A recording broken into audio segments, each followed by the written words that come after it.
In the final summer of World War II, the raids on Kure became both a graveyard for Japan's proud battleships and a turning point for naval warfare. What was once a harbor of steel giants turned into a place of ruin, where ships that symbolized empire and strength were reduced to twisted wrecks beneath clouds of smoke. For Japan, it marked the loss not only of vessels and sailors, but of pride, identity, and the last illusions of military power. Thousands of lives were lost, families grieved, and a city built on shipbuilding was scarred forever. Yet from this destruction came lessons that reshaped the future of war. The strikes confirmed that battleships, once the ultimate weapon, were obsolete, and that carriers had become the true rulers of the seas. For the United States and its allies, it was a decisive blow that erased any remaining hope of Japanese resistance and accelerated the war's end. For the world, it was the moment when one age closed and another began. A sobering reminder that even the mightiest symbols can fall, and that beneath every loss of steel lies a deeper loss of human lives and memories. December 7th, 1941 stands as one of the most unforgettable days in American history, a date etched permanently into the nation's collective memory. On that calm Sunday morning in Hawaii, the Imperial Japanese Navy launched a sudden and devastating attack against the United States Pacific Fleet stationed at Pearl Harbor. In a matter of hours, 8 American battleships were either sunk or heavily damaged, hundreds of aircraft were reduced to twisted wreckage on the ground, and over 2,400 Americans lost their lives.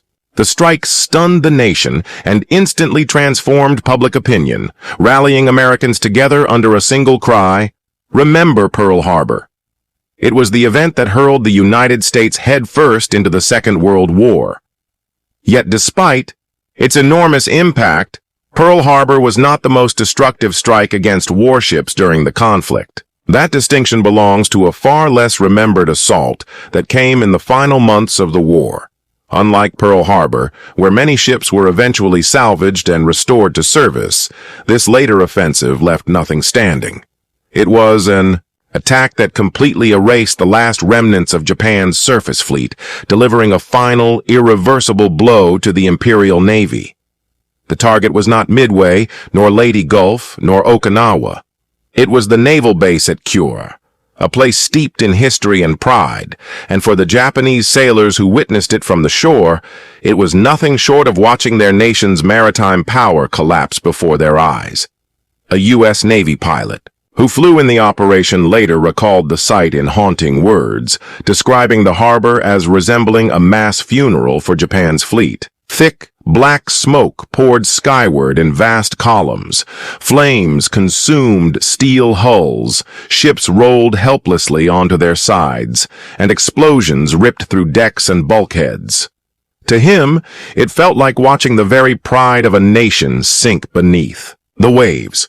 To truly understand the significance of Kure, one must recognize what it represented. For decades, Kure had been the very heart of Japan's naval power, the birthplace of warships that once dominated the Pacific, including the colossal battleships Yamato and Musashi. But by 1945, that proud shipyard had been transformed into something entirely different. It was no longer a cradle of new giants, but a refuge for crippled survivors. The harbor became the graveyard for Japan's once mighty navy. Anchored there were the hybrid battleships Issei and Hyuga, bizarre conversions stripped of their great rear turrets and outfitted with makeshift flight decks that never hosted aircraft. There lay heavy cruisers like Tone, Ioba, and Oyoto once, predators of the sea, now scarred, rusting, and patched from earlier wounds. Carriers such as Amagi, Katsuragi, and Ryuo drifted silently at their moorings, their decks no longer alive with the thunder of aircraft engines, but instead echoing, only with the cries of gulls. Their hangars stood as empty shells, their planes destroyed in battles across the Philippines and Okinawa. A Japanese survivor who served aboard one of these carriers later described the eerie atmosphere, comparing it to a body stripped of its soul. Surrounding them were smaller destroyers and submarines, many reduced to little more than stripped hulks cannibalized for parts. Others left useless by lack of fuel or catastrophic engine damage. From the hills overlooking Hiroshima Bay, local residents could gaze down upon the fleet and see what had once been a source of immense national pride, now resembling a gathering of ghosts.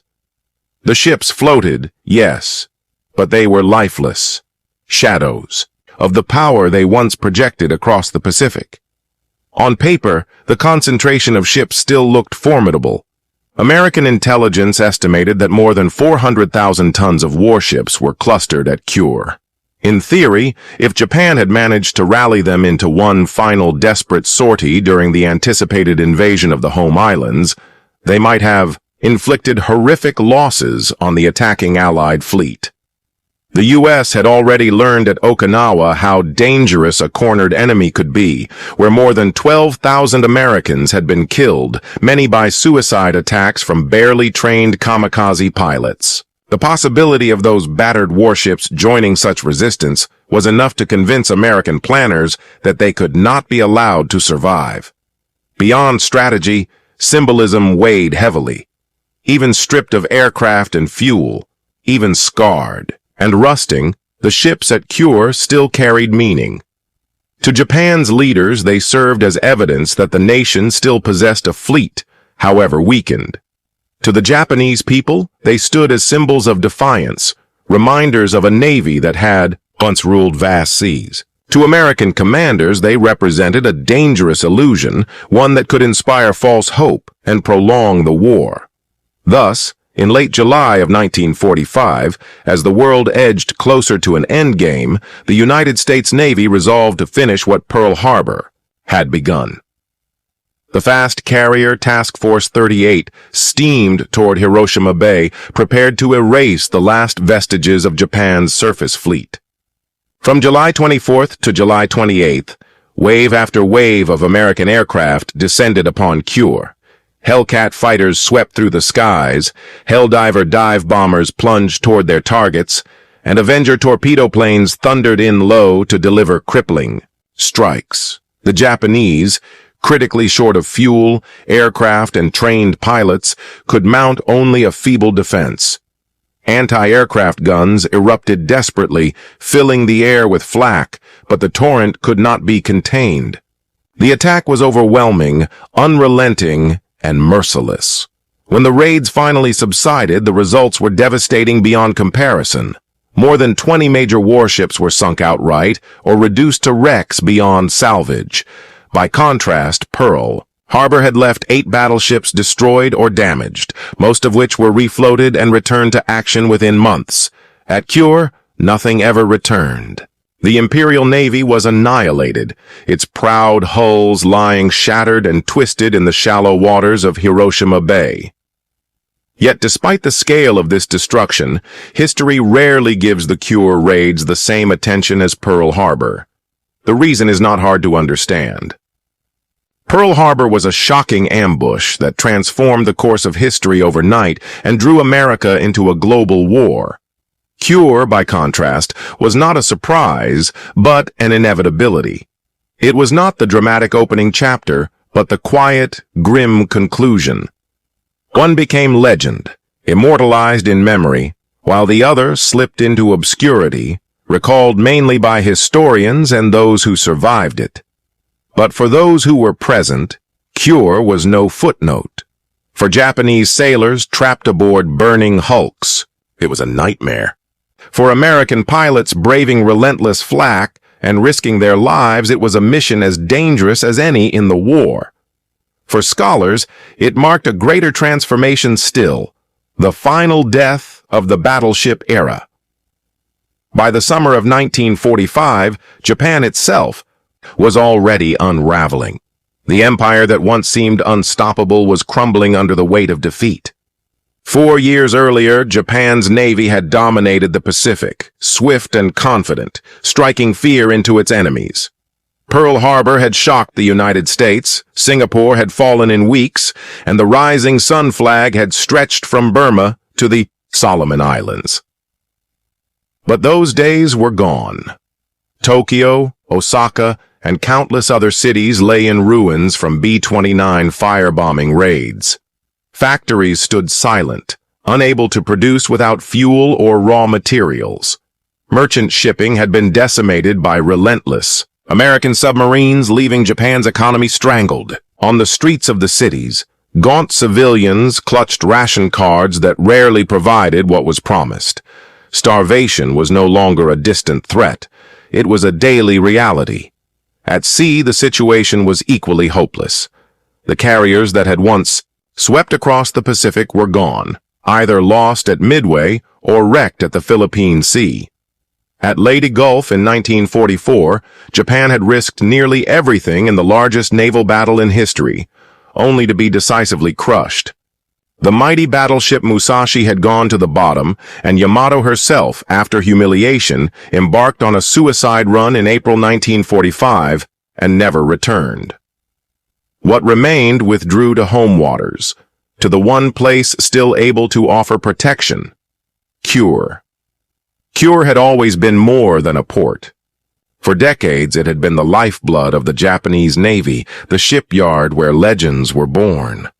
Yamato had been constructed there under secrecy so extreme that even many officers were unaware of her full scale until she sailed. But in 1945, the same docks that once symbolized ambition and power now resembled a graveyard of steel.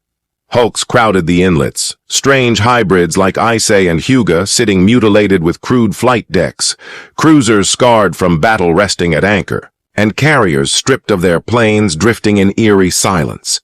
The townspeople who looked down from the surrounding hills saw not power but ghosts, floating reminders of a glory that had vanished. Still, to American intelligence, the fleet represented potential danger, a threat that had to be eliminated. And so, in those last weeks before the atomic bombs fell, as Operation Olympic was prepared for a November invasion of Kyushu, the decision was made. Kure would be struck with overwhelming force. The last icons of Japan's surface fleet would be obliterated, ensuring they would never again sail into battle. This is the story of that final raid, the operation that sank more Japanese warships than Pearl Harbor, but has remained largely forgotten. It is not the story of a beginning, but of an end. Not of a surprise attack, but of the inevitable destruction. Of a navy that had already lost the war. And yet, it deserves to be remembered, for in those final days of July 1945, in the waters of Hiroshima Bay, the Imperial Japanese Navy ceased to exist, and with its passing an entire era of battleship. Dominance came to a close. Before any amphibious assault could be launched, and before any forced surrender could be imposed, Japan's surface fleet had to be wiped out. So, in the last weeks of July, Admiral William Haley's Task Force 38 received its orders. 11 American carriers and more than 400 aircraft would sweep across Japan's inland sea and strike the base at Kure. The mission was simple and absolute: destroy the remaining elements of the Japanese fleet where they lay. This would not be a sneak attack like Pearl Harbor.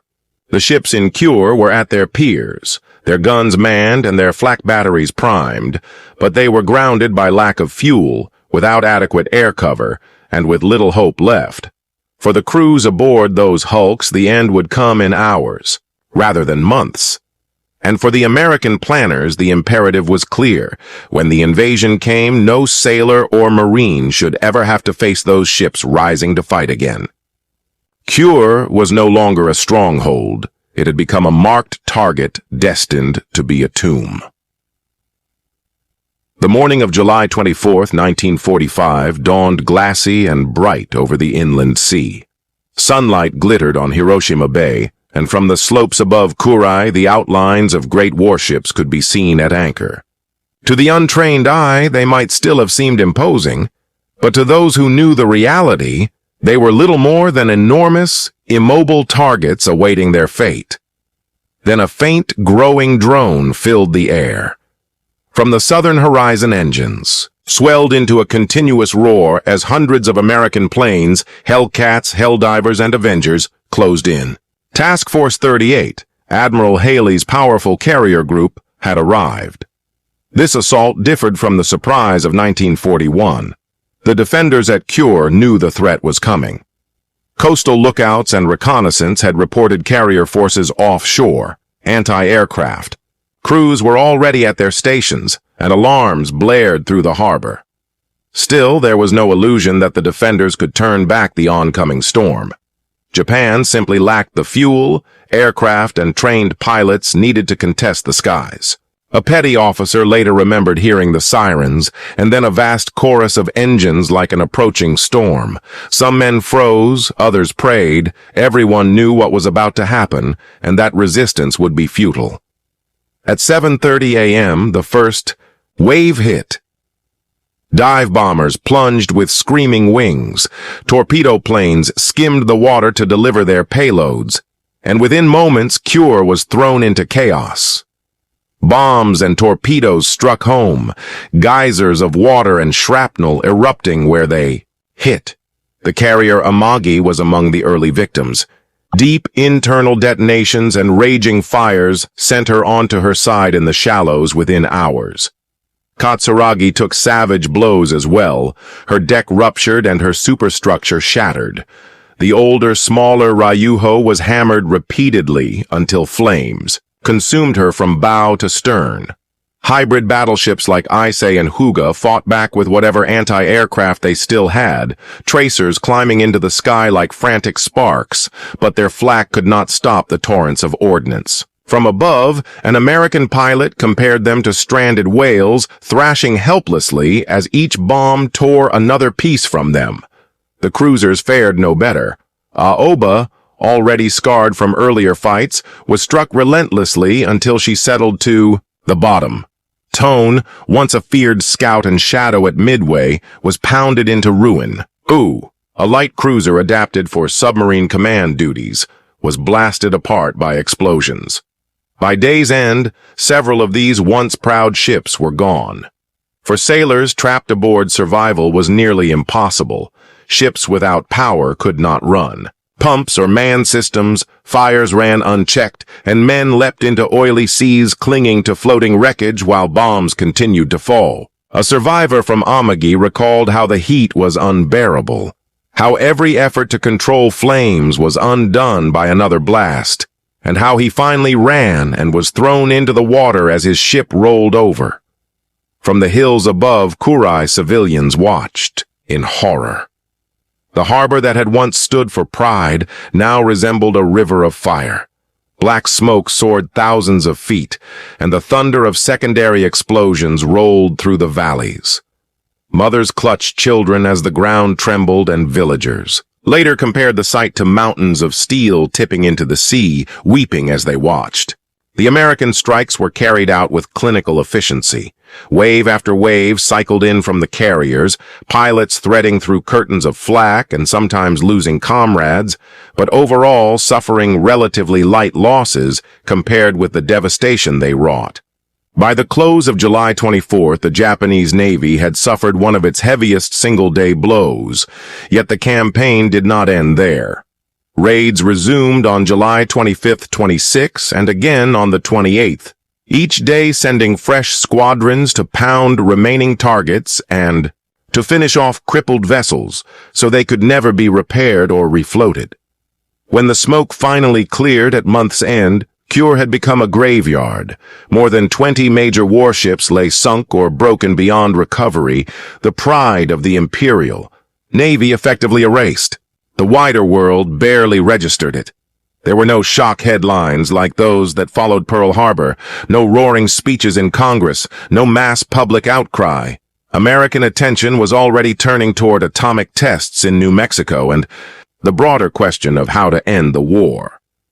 But for the aviators who flew the missions and for the sailors who perished in Hiroshima Bay, there was no ambiguity.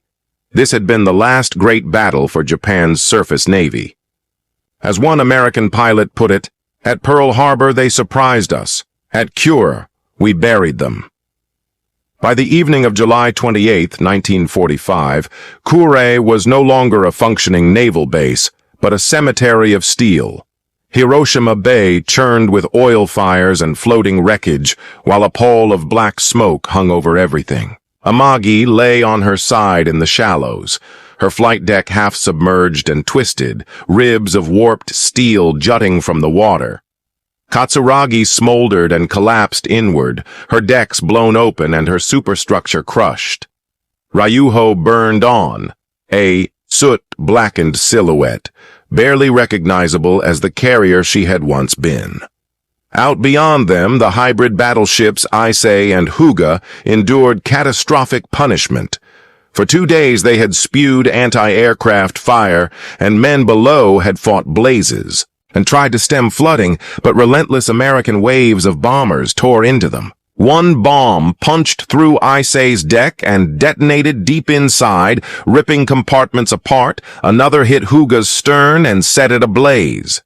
Though they sometimes settled in shallow water rather than sinking outright, they were dead hulks, once symbols of naval might, now gutted monuments to a bygone age. The cruisers met similar fates. Tone was smashed by repeated direct hits until her decks collapsed and her bridge was reduced to jagged ruin. Yoba burned through to the end and rolled before resting in the oily water. Udo, built as a submarine flagship, was torn open with her stern twisted grotesquely as flames consumed her interior. All around lay the wreckage of smaller escorts and auxiliaries, destroyers gutted by fire, submarines blasted before they could dive, supply ships broken and sinking at the piers. To stand on the surrounding hills in those days was to watch the funeral of a navy. The numbers were staggering. More than 200,000 tons of Japanese warship strength destroyed in less than a week, far surpassing the tonnage lost at Pearl Harbor. Unlike 1941, there would be no miraculous salvage and return to service. These hulks would never move, never fire, never fight again. For survivors, the experience was apocalyptic. A petty officer later described a relentless thunder of noise and the futility of fighting fires that were swept away by successive blasts. Oil-filled mouths as men were hurled into the sea and ships rolled over like dying beasts. Civilians around Hiroshima Bay bore witness in terror, seeing black columns of smoke and hearing collapsing steel, children clinging to mothers who whispered prayers. One villager would later say that witnessing mountains of steel sink told them in that instant that the war was over, it had been the death of Japan itself. For American airmen, the missions were precise yet heavy with feeling. Pilots flew low over burning hulks through walls of flak, watching explosions tear ships apart even as they mourned comrades lost in the attack. Some pilots landed back on their carriers elated, relieved to have seen the enemy fleet shattered. Others called what they had witnessed a slaughter.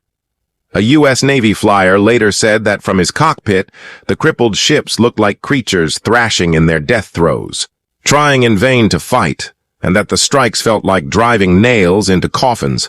He admitted he almost felt pity for them. By the time the smoke finally lifted on July 28th, the Imperial Japanese Navy had effectively ceased to exist as a fighting organization. The carriers that once ranged the Pacific, the cruisers that prowled distant waters, the battleships once, touted as unsinkable, all lay ruined in their own harbor. The irony cut deep. These vessels had been forged at Kure, launched from its slips amid national pride, and now perished at anchor in the very place of their birth beneath the relentless force of naval air power, the same method of warfare Japan had once championed. Outside Japan, however, the devastation barely registered. There were no headlines in America likening it to Pearl Harbor, no celebratory parades, no national outcry. Attention was already turning elsewhere. In New Mexico, the atomic bomb had been tested, and in Washington, statesmen argued over how to end the conflict with the least cost. The annihilation of the fleet at Kure slid into a minor footnote, eclipsed by events that would soon dwarf it. For those who lived through the raids, there was no forgetting. For Japanese sailors, it represented the death of their navy and the collapse of a source of national pride. For Americans, it was harsh closure, the settling of a long account of sea war. One U.S. seaman later summed it up. At Pearl Harbor, Japan tried to sink our fleet. At Kure, we sank theirs. Thus closed the final chapter of the Imperial Japanese Navy, not with spectacle, but with ruin. The greatest fleet Japan had ever raised died where it was born, and with it the battleship's claim as the ruler of the seas faded into history. When the smoke cleared over Hiroshima Bay at the end of July 1945, Kure was unrecognizable.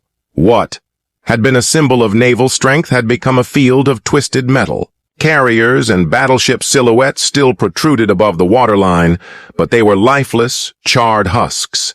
The air tasted of oil and burnt steel. There was no doubt in the minds of those who saw it that Japan's navy was finished.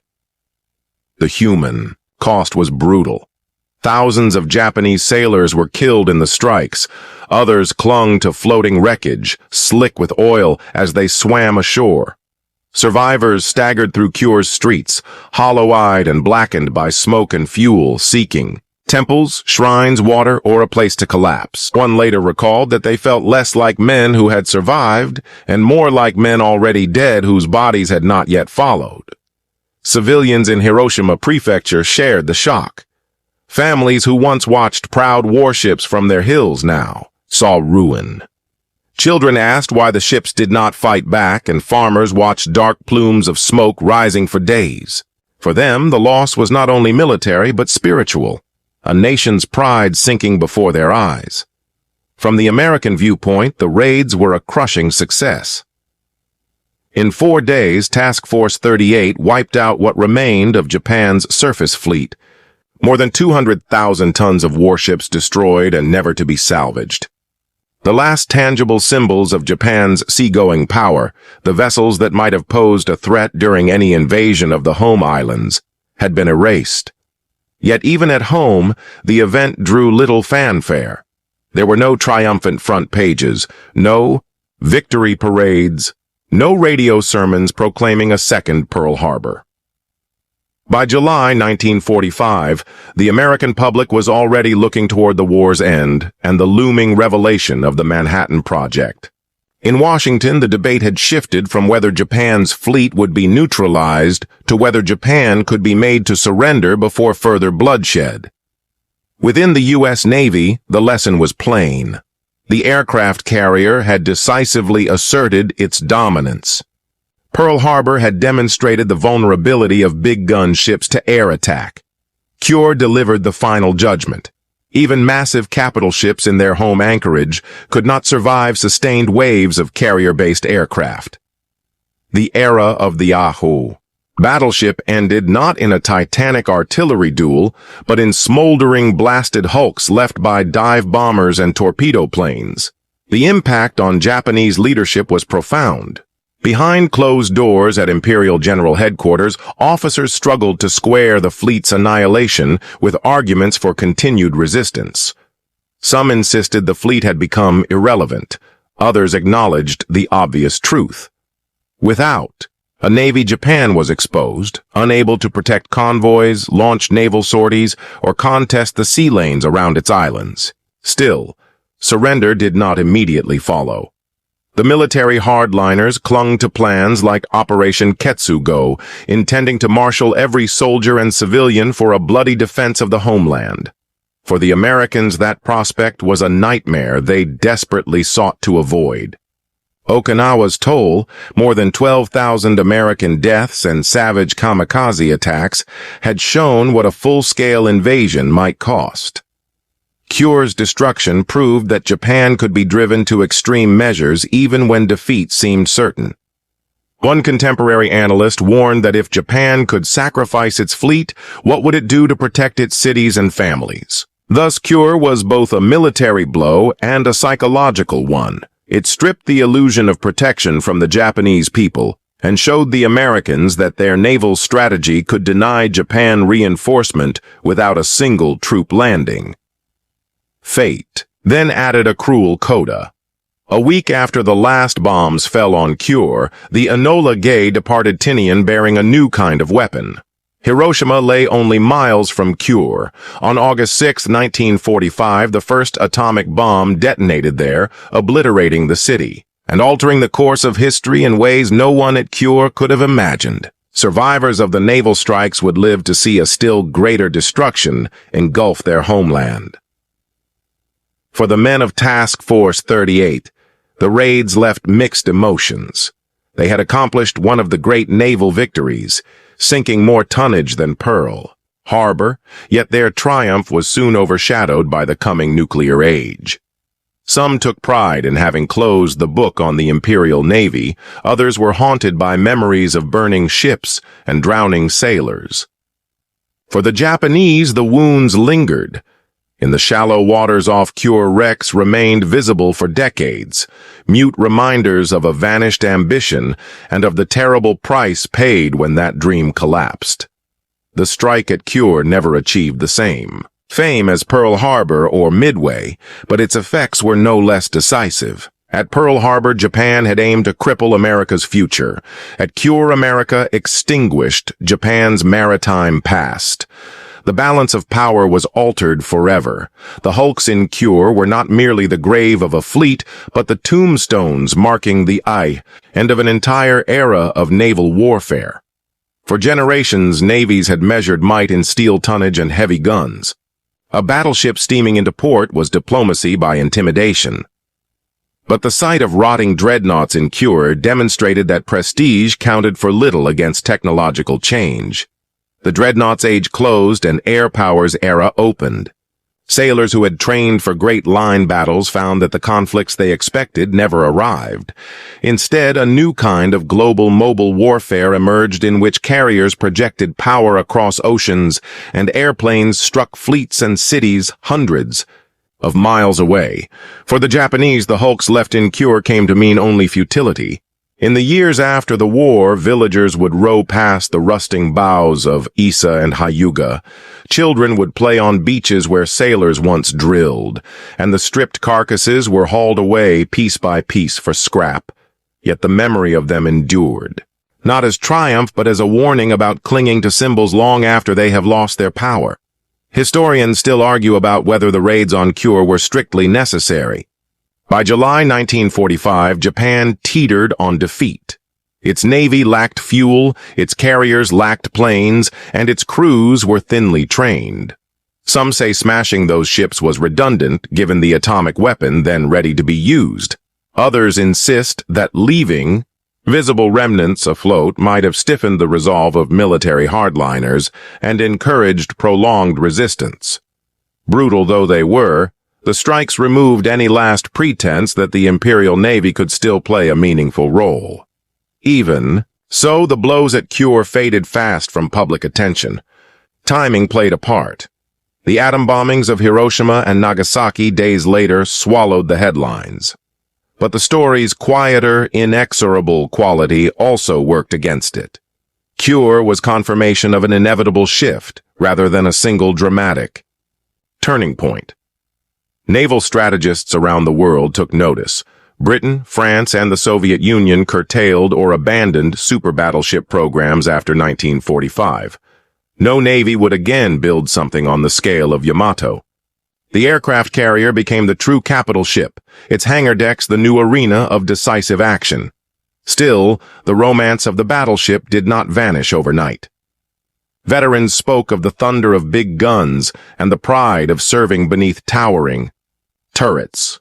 Museums preserved relics like USS Missouri and HMS Belfast as reminders of an era when steel giants projected national power.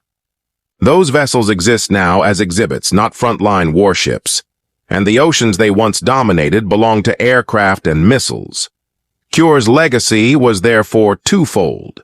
For Japan, it marked the melting away of imperial illusions and the terrible collapse of pride.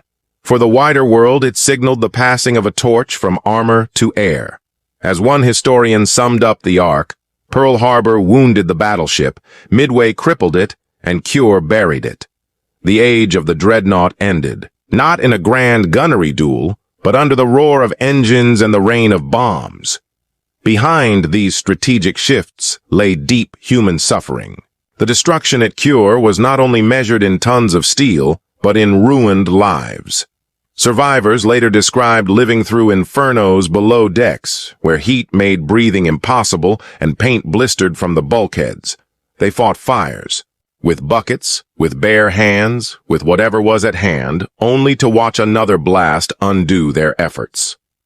On Amagi, men tried to smother flames until the ship began to list. Some officers shouted orders invoking honor and duty as the deck tilted. But the sea paid no heed to slogans, and many sailors plunged into oily, burning water and never came up.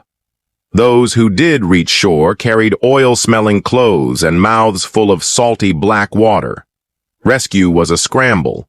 Local fishermen risked their skiffs to pull survivors from wreckage, and in some cases American air crews broke off attacks to avoid strafing men in the sea.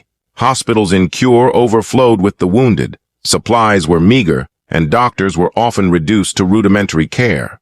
For many survivors, the psychological burden was heavier than physical wounds.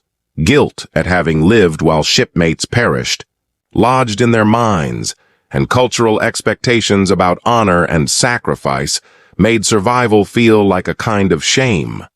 Civilians around Hiroshima Bay watched in stunned helplessness. Families who had once taken pride in shipbuilding and naval might watched columns of black smoke day after day. Children asked why the vessels did not fight back, and communities that had defined themselves by the yards and slips suddenly felt bereft of identity. The city rebuilt after the war, but the memory of those burning days stayed in the local consciousness for generations.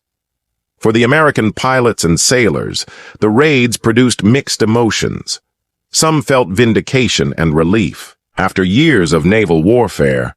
Others were unsettled by the sight of helpless crews and ships being burned beyond saving. Men who had trained to hit hard targets found themselves striking opponents who could barely respond, and that dissonance haunted a number of veterans long after the war ended. In time, the wrecks at Kure became mute monuments, visible in shallow water for decades. Then gradually broken apart or submerged, they served as reminders of ambitious national dreams and the cost when those dreams collapse. Museums now stand where shipyards once hummed. Visitors can look across the bay and see model warships and displays that explain how quickly pride can turn to ruin. Kure forces a sober lesson about modern conflict. Weapons and doctrines that seem decisive in one era can be rendered obsolete by technological change, and the true price of war is counted in human lives, not just sunk tonnage. The scores of ships destroyed in July 1945 closed an age of naval warfare and opened another in which air power and mobility dominated. For those who lived through the raids, nothing about that shift felt inevitable in the moment. It was survival and loss, grief and guilt, memory and the long work of rebuilding.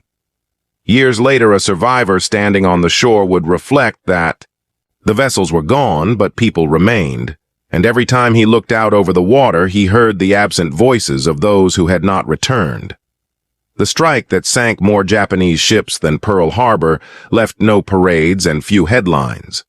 It was remembered in the hush of a harbor full of wrecks, in the quiet mourning of families, and in veterans' private reflections. In that silence, the lessons endure. Power fades, pride can destroy, and the measure of any war